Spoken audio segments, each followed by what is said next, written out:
Good evening, Norm. Hello, Dennis. How are you? I am good. Good.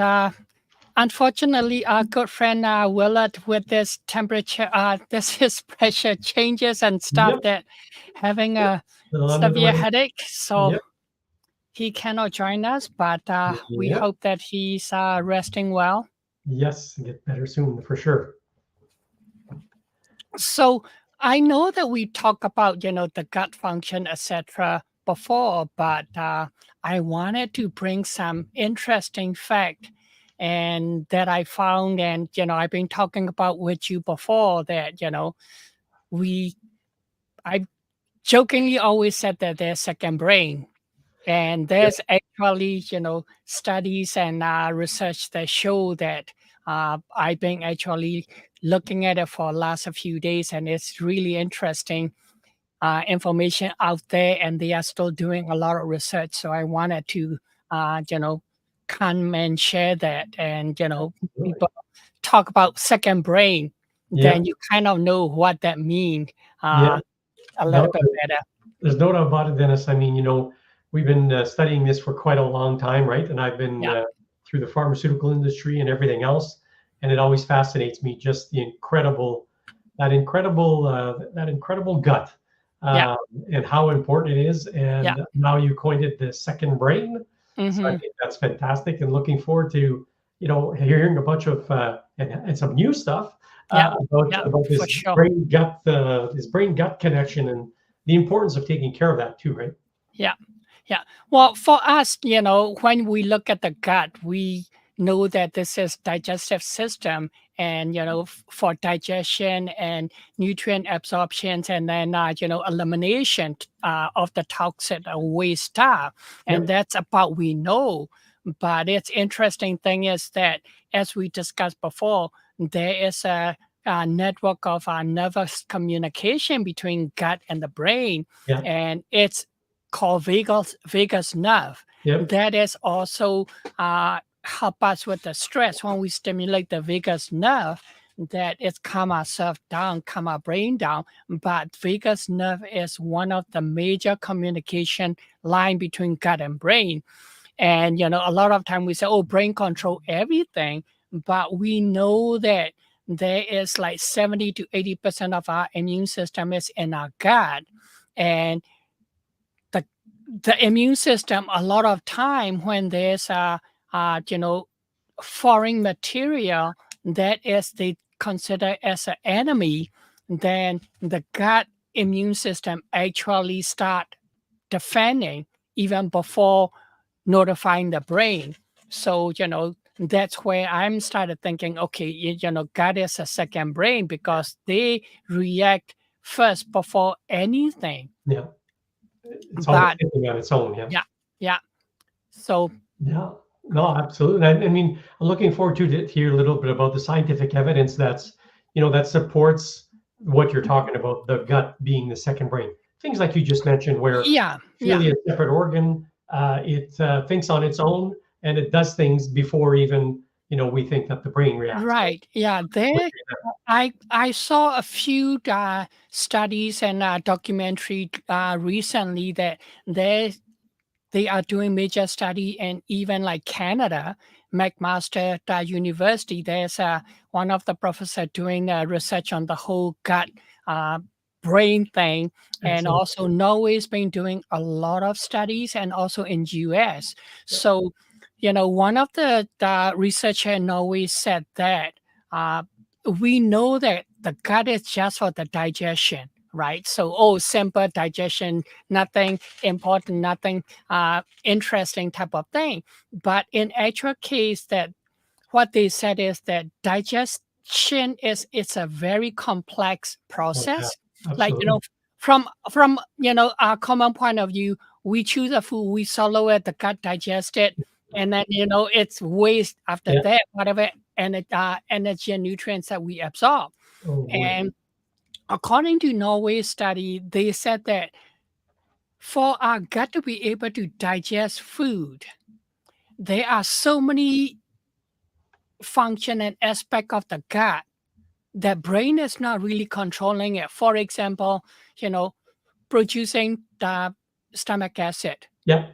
bring in and boil salt for the Yeah. fat to, emulsify, Yeah. and then extracting the nutrients out of the food and absorbing it. That whole process, it's really intricate and complicated to the Yeah. point that if there is not enough brain power type of thing, the machine will not work properly. Yeah. And I so used they to find, yeah. remember we were talking, this is quite a few years ago, and we used to say, "You are what you eat." And I Yeah. think you looked at me and said, "No, you are what you digest. Mhm, You are mhm. what you absorb." So Absolutely. your stomach's And not working the other properly. and so with that, they said, "Okay, how complicated is this thing?" And what they found, in Norway research is that, believe it or not, in our gut, there are over 200 million neurons in our gut. Okay. And they said the dog brain that they compare it, the dog brain has 200 million neurons. Okay. So we know that the dogs are very smart, Yes. right? So they said if we have the same amount of neuron in our gut, Wow. then that gotta be second brain that, working all of that. Yeah. And the other thing, interesting thing that I found is that, I talk about bacteria balance, bacteria are, Yeah. doing all the different things for us and keeping check of immune system overreaction and inflammation and all of that. And I mentioned it before that we have 1 trillion bacteria in our gut. Yep. And again, McMaster study uh, said that the majority of the digestion of the food, yes, our bodies producing acid, our bodies producing digestive enzyme, Yeah. but a lot of that, what they found it is that these bacteria are actually digesting the food for us. And then when become a tiny molecule and then they extract it, they call it, McMaster call it, they extract the energy from the food. Okay. And our body, actually, our gut mucosa lining then absorb the energy to use it. Interesting.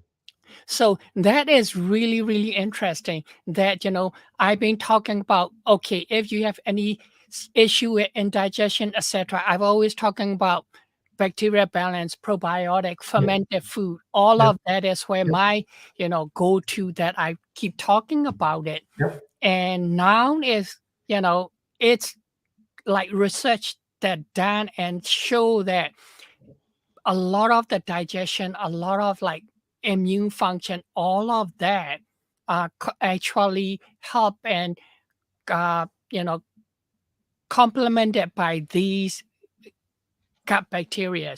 So that's where the importance of balance and gut bacteria, good gut bacteria are their type of thing.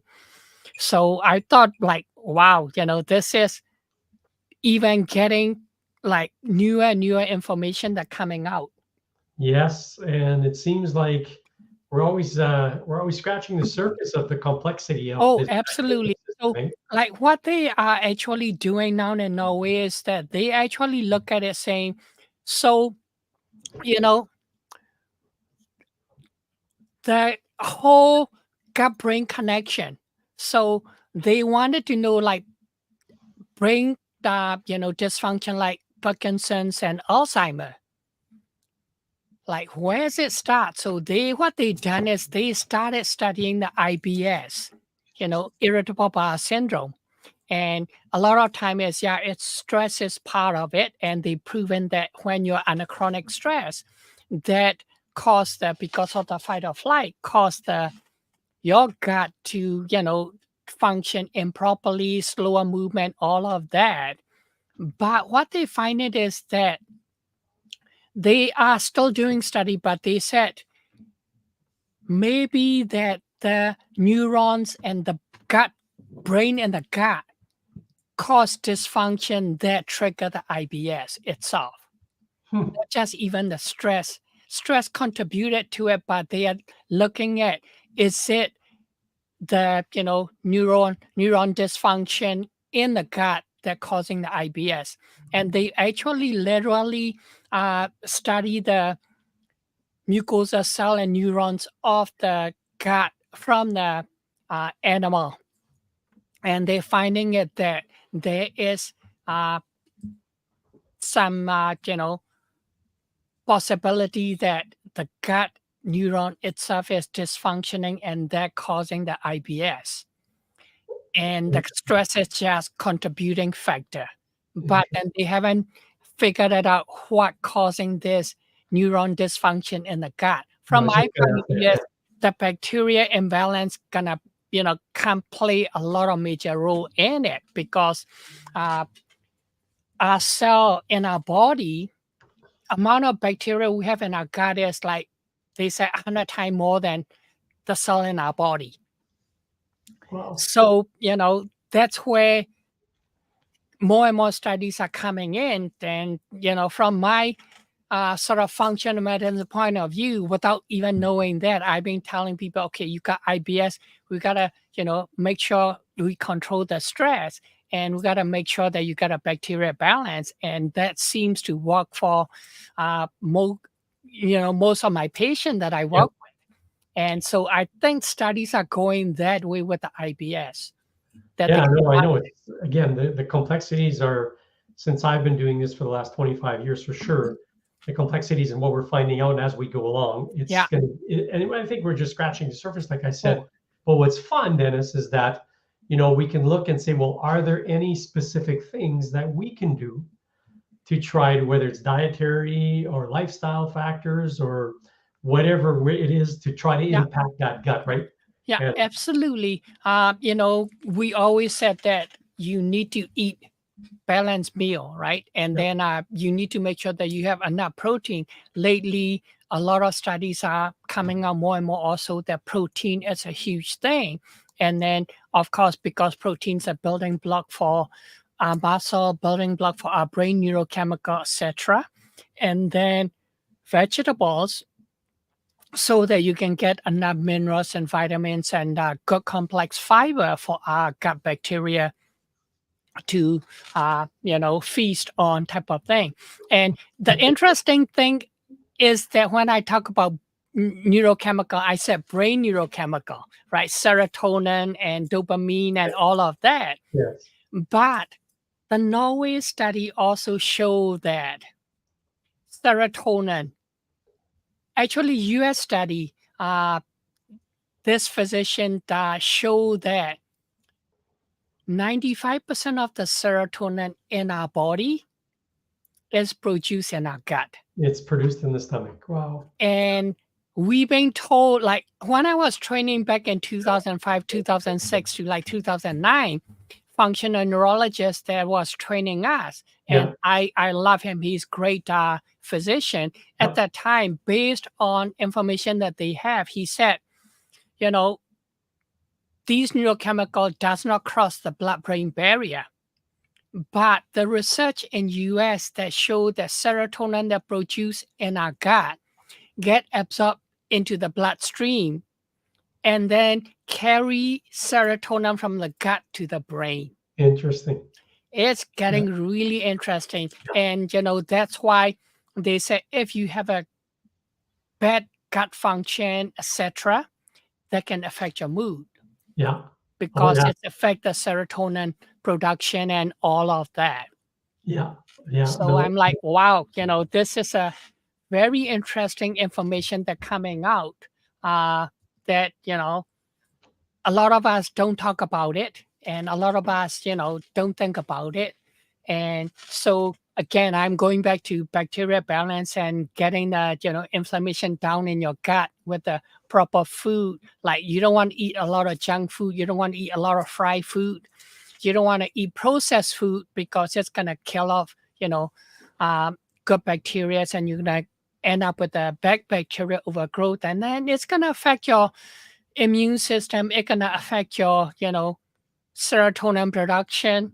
Like way back when, this company, and to this day, the company that will do the brain neurochemical test in the urine. And the functional neurologist said, these dopamine and serotonin are not going to come out from the brain because they cannot cross the blood-brain barrier. Yeah. But now we know that it's the gut is producing a lot of that. So when you're doing a urine test, what is coming out is representing what the gut is producing. Yeah.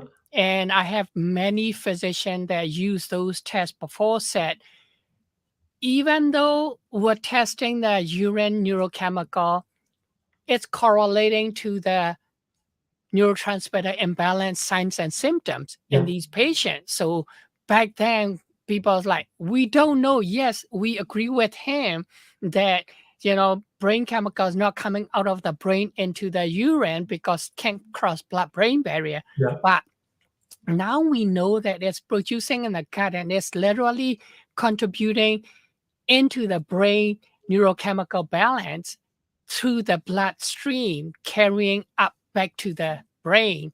Yeah. And so if we have imbalance of bacteria, we have inflammation, and if we have dysfunction in the gut, we're not going to produce proper amount of balanced brain neurochemical in the gut. Yeah. Then you're going to have these mood issue. I was just going to say, then it affects your mood. It affects a lot of stuff, right? Mm-hmm. As far as the way we feel. Mm-hmm. Yeah. I think it's, again, I've always been fascinated by this, just because, I mean, on a personal note, I've always had issues with my gut till I met you about 10 years ago. But it's really been a fight of, because if your stomach's not well, then it seems like nothing's going well, right? No, As far as, exactly. your mood, Exactly. Yeah. the way you feel, the Yeah. energy, all the rest of the stuff. So, Yeah, for and sure. yeah. And we were talking, or we were saying, is there anything specific that we can do to really try to help that, to help our gut along with that? So Well, you touched a little bit on it. yeah, but absolutely. What you can do is, stress is always a huge thing because stress will create the fight or flight if you don't manage your stress properly. And then that will reduce the stomach acid, stomach digestive enzyme. And that in itself can create imbalance of the gut bacteria. And if that happens, then mucosal lining inflammation is going to start, and then you got a bad bacteria and yeast growing, and that's going to cause more issue with inflammation, etc. So you're going to have severe, inflammation, etc., mucosal dysfunction, leaky gut, all of that. And when that happens, it's not just affect the gut. It's going to affect the brain, because the other thing that they are finding in Norway is that Parkinson disease. Yep. They are doing study right now, and they have a hypothesis that maybe Parkinson disease is also starting in the gut neurons. So they actually started doing biopsy of the gut neurons and Parkinson's. Yeah, Parkinson, like initial Parkinson patients. And what they found interesting is that the neuron damage that they know that happened in the brain of the Parkinson patient are actually happening in the gut. And so they then said, okay, then what is causing it? So they're trying to study that, what's causing that, and how do we prevent it? Because they said when they look at the severe Parkinson patient, then they see even more severe neuron damage in the gut of the Parkinson patient, end-stage Parkinson patient. So now they are trying to study, and their hypothesis says that it started in the gut, and as the disease progress, then it's gone up to the brain, and then when like mid-stage, etc., then started affecting the actual brain from the gut. Wow. So they are doing the study now. They are even saying we're gonna start studying Alzheimer, because Parkinson hypothesis is like initial hypothesis is proven that it's neuron damage in the gut before neuron damage in the brain for the Parkinson patient. So now they're gonna start looking at Alzheimer and where is it start? And what's the Again, role there? yeah, but the interesting thing is, I've always said that Alzheimer is the inflammation. Yeah. And we always said that, now they're calling it type 3 diabetes as Yeah. Alzheimer. Yeah. So it's the inflammation. So if we know that inflammation, a lot of inflammation start in the gut, right? So if they Absolutely. study the neuron damage comparison to Alzheimer patient in the gut neuron, I'm sure they'll find that. They'll find And a link between them. link between that. Yeah. And so for me is, okay, let's pull up, 10,000 feet view rather Yeah. than digging into the cellular level. Yeah. What is the inflammation? Where's inflammation start? Bacteria imbalance, stress, not eating properly, not sleeping properly. So I'm going back to, okay, let's do this. Yeah. And they even show in China, Chinese medicine, there's one physician specialized in gut in Canton province.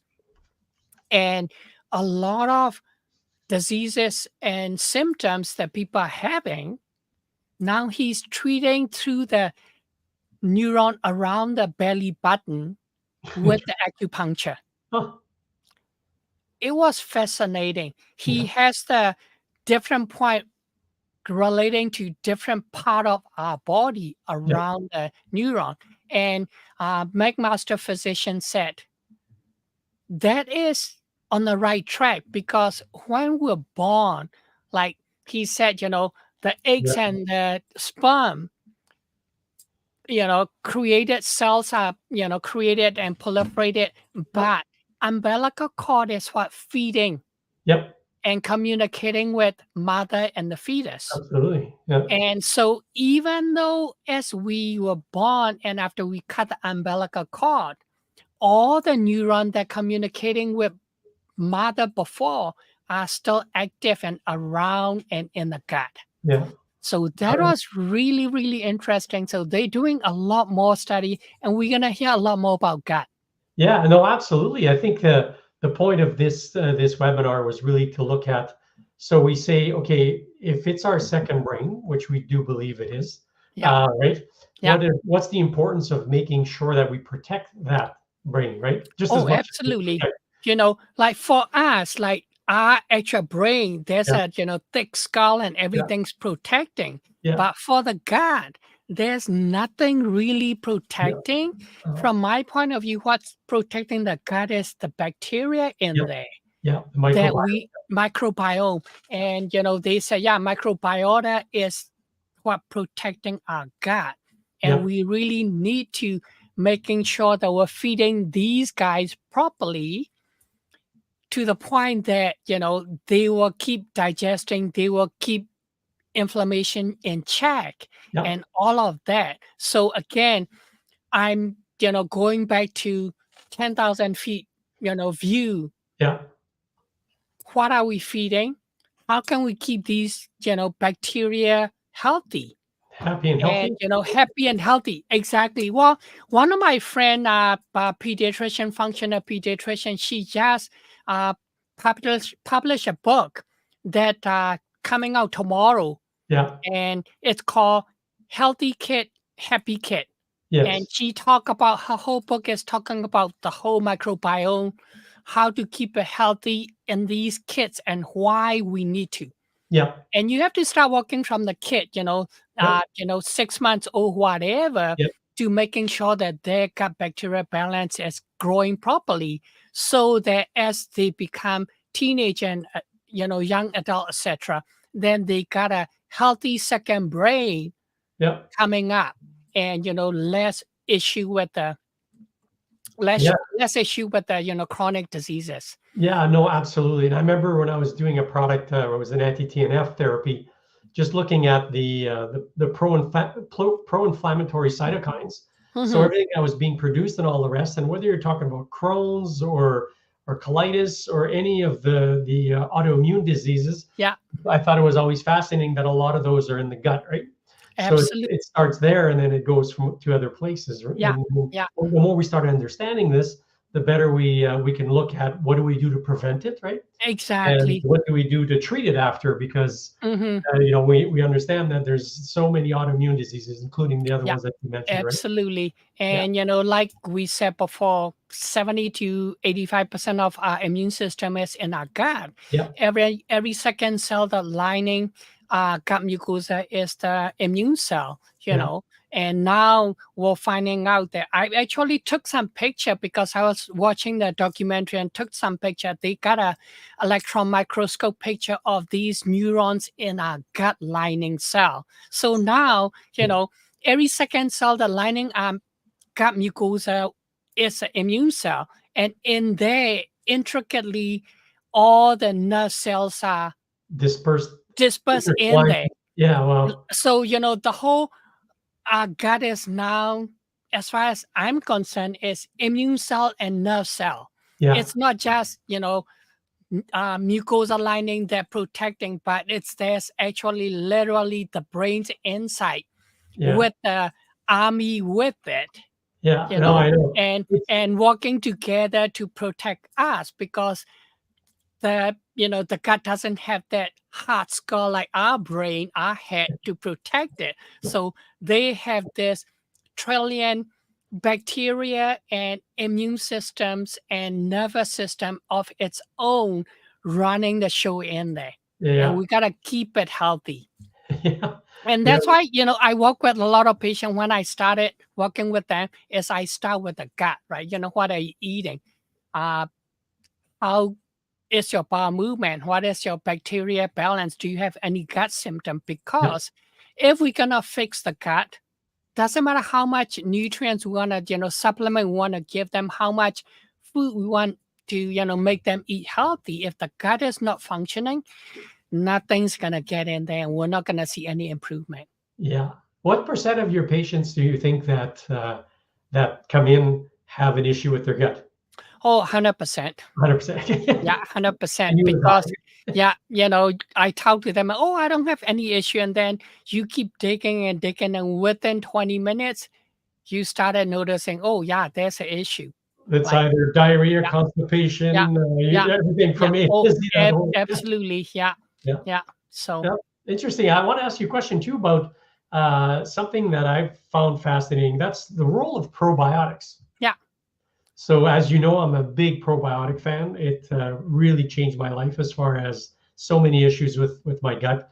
And what is the role of that? Obviously, a lot of people understand, or maybe they don't understand what a probiotic is. Maybe you want to start from there. Well, the probiotic is a good bacteria, Yeah, right? So, with many years of study, we know that the basic bacteria in our gut is lactobacillus yeah, and bifidobacteria. Those are the two basic good bacteria that we need to have it in there. So if you look at the probiotic, started with a lot of the company putting those two bacteria together to supplement, because knowing that having those more than any other one will heal and reduce the inflammation and settle down the immune system. But over the years, there's many more studies that come out with these bacteria, different strain, different combination, to the point that even drug company, uh, one drug company come out with specific probiotic to reduce the inflammation. And I like it, but after you use that bacteria and when inflammation is down, if your gut bacteria is not balanced and you're not supplementing with the balanced bacteria like probiotic supplement, yeah, as soon as you take away that one bacteria that specifically to reduce the inflammation, as soon as you take that away, if your gut bacteria are not balanced and you're not providing probiotic to it, your inflammation is going to come back. oh, okay, Right. So, great. There's certain companies are doing, okay, this bacteria will do, reduce the inflammation. That bacteria will do this and that bacteria will do that.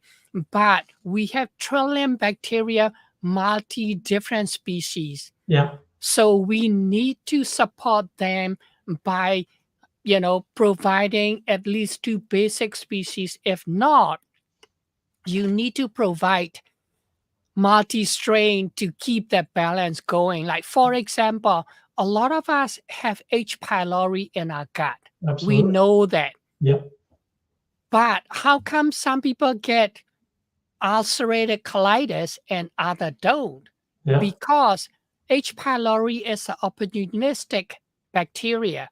When your gut bacteria balance go down, H. pylori will grow. Yeah. And when you let it grow enough, then H. pylori start digging into your mucosa and cause ulcer. Yep. And then you got the inflammation and all of that because immune system around there is gonna try and attack it, but they can't by itself because they don't have that good bacteria army that helping them. Yeah.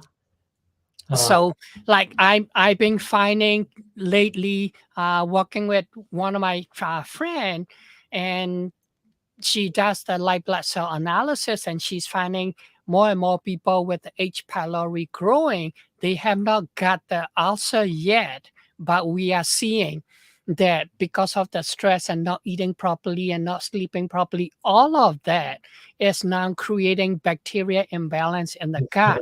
And now it's showing up that there's H. pyloris are growing. Yeah. And so we are actually started working with those patients and trying to change their diet, trying to change their lifestyle, and also supporting with some supplement to rebalance and control the H. pylori.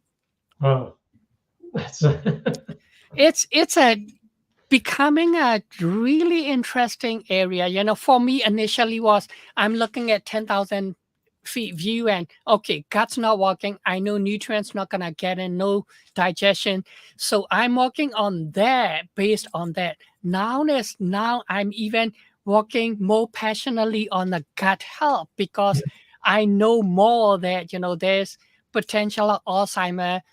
We know that IBS is most likely start in the gut neuron dysfunction. Yep. Now we know that there is a nerve damage in the gut like Parkinson issue. So if we can prevent and get the gut healthy, potentially we can slow down or prevent like Parkinson and Alzheimer. We can help it, if not 100%, cure it. Yeah. And yeah, at least we're gaining an understanding that there's another, not just the brain, but there's another brain. Yeah, that's why I okay, this is your second brain, and you have to treat it.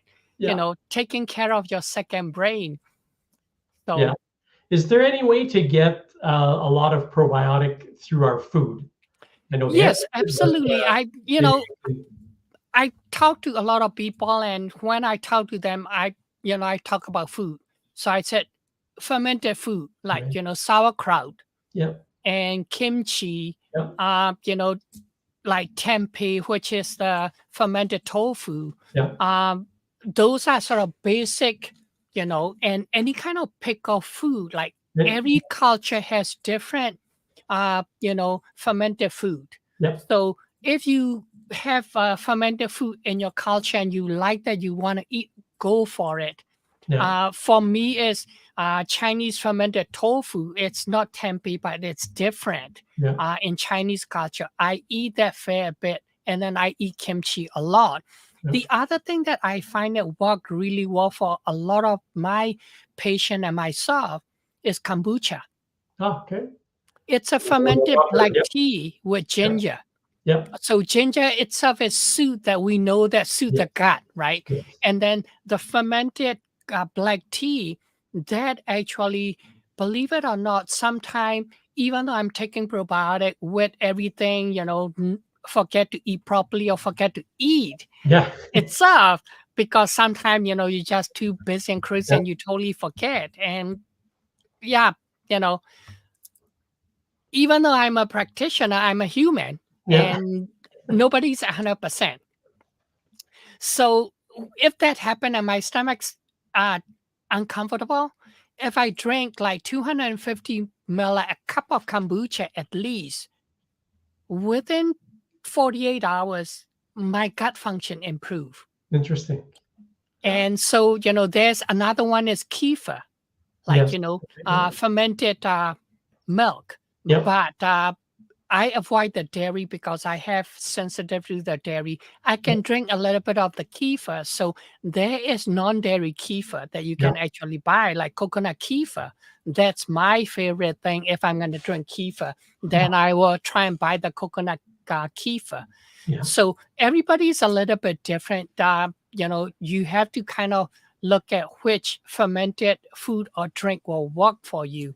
But Yeah. I find it that kombucha, most cases, a lot of people have good result from it. So, it's easy to get. The only thing I would say is watch how much sugar in there. I was just going to say Yeah. that too. And I Some mean, are, so many companies have jumped on this bandwagon. oh, yeah. Yeah. They throw probiotics and everything. Yeah. But you really got to be careful and read those labels and all the rest, because not going to mention any Absolutely. names, but a lot of Yeah. yogurts Yeah. say, "Oh, a billion," and people think, "Oh, that must Yeah. be a lot of billion." And a billion, No, right? I stopped recommending yogurt Oh, for sure. about 5 years now because initially 10 years ago, one yogurt company put like really good 10 billion Yeah. probiotic in it. So I Okay. started recommending, and then within a few years, their 10 billion probiotic become 1 billion. Yeah. So it's like, Like people don't read the label anymore. So after yeah. a few years, they cut it to a tenth of it. Yeah.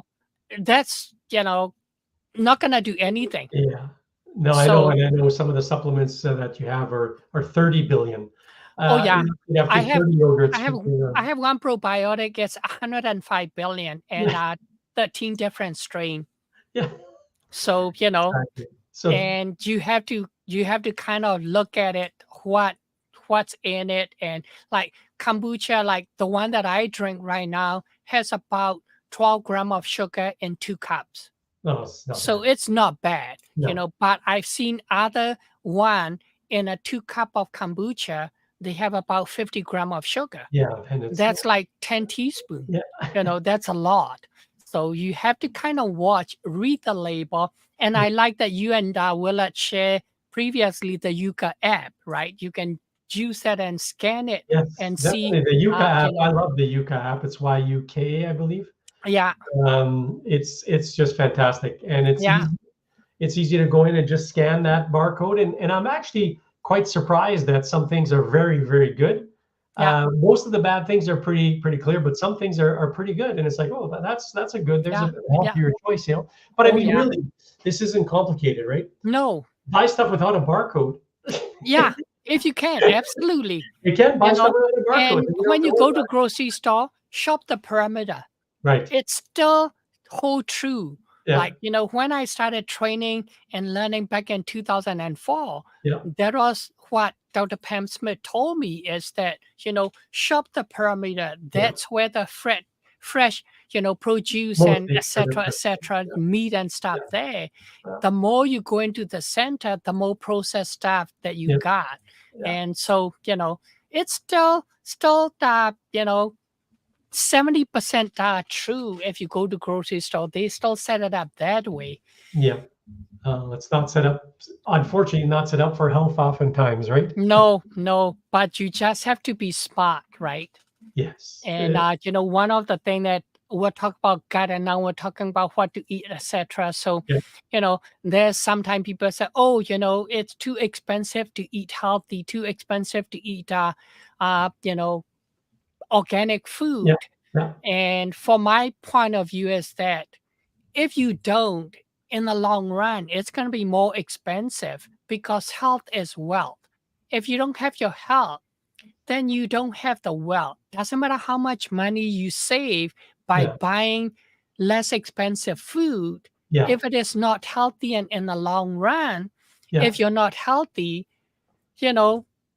what's the money for? You can do anything because you're not healthy. You cannot, go on a trip or vacation or do things. Yeah. Then what's the point, right? So that's sort of my philosophy is that I need to get healthy first. And that's what I told, one of the one of my friend, she was getting sick and she was another practitioner. I said, you know what? You need to put on your mask first. Like, when you Always. fly a Yep. plane, right? Always. They always said for emergency when oxygen is low, put on your face mask first before you Before. help other to put it on. Because if you don't put it on yourself first, you're gonna pass out without That's right. oxygen. Yeah. Then you're not gonna be alive to help other people. That's right. And that's how I looked at it. So you need to, love yourself and, love your gut and Love eat your properly. gut. Your second brain, love your gut. Yeah, love your gut. Absolutely. Yeah. Yeah. So, Oh, that's terrific. well, You're it's been great, yep, great conversation. always as And usual. Yeah. yeah, I'm, I hope that there's some good information for a lot of people. And if they have, more question, definitely they can comment on our Facebook and Instagram and LinkedIn and YouTube type of thing. And or, they can book a complimentary call with me and we can discuss more. Yeah, absolutely, Dennis. I think the beauty of all these webinars is that we always have to challenge what our beliefs are, right? Absolutely. Because we meet people and myself, and you believe so much in something, and all of a sudden you say, "Oh, wait a minute, Wait a minute. Yeah. that's not." Yeah. When we were younger, and we talked about this, we thought once you burn a brain cell, that's it. Yeah. They never come But back. no, We know now that's not it's, true yeah. now. So it's Now, like, yeah. you're talking about neurons in the gut, and we're talking Yeah. about all this and everything else. Yeah. So let's keep an open mind about things. And we also Absolutely. learned that one other thing is what works for one person doesn't necessarily work for the No. other. So see how you feel, see what you're doing, but Yeah. try to make it a conscious effort to take care of our second brain. Yeah, Absolutely. Absolutely. Yeah. When you touch on a bit about, when your brain cell's dead, it's not coming back. Now the studies are showing actually we can regrow the brain cell, yeah, something called, brain derived neuro, neural factor that in our brain cell in the brain that when you feed that and stimulate that enough, actually you can regrow the your brain. brain back. Yeah. Yeah. So anyway, that's another topic. Oh yeah, that could be Yeah. the next one. Yeah. So until then, we're gonna call it good night. You bet. Good And night, it's Dennis. Thank you been so a much. great, great conversation tonight. Okay. Have a good evening, everyone. Bye.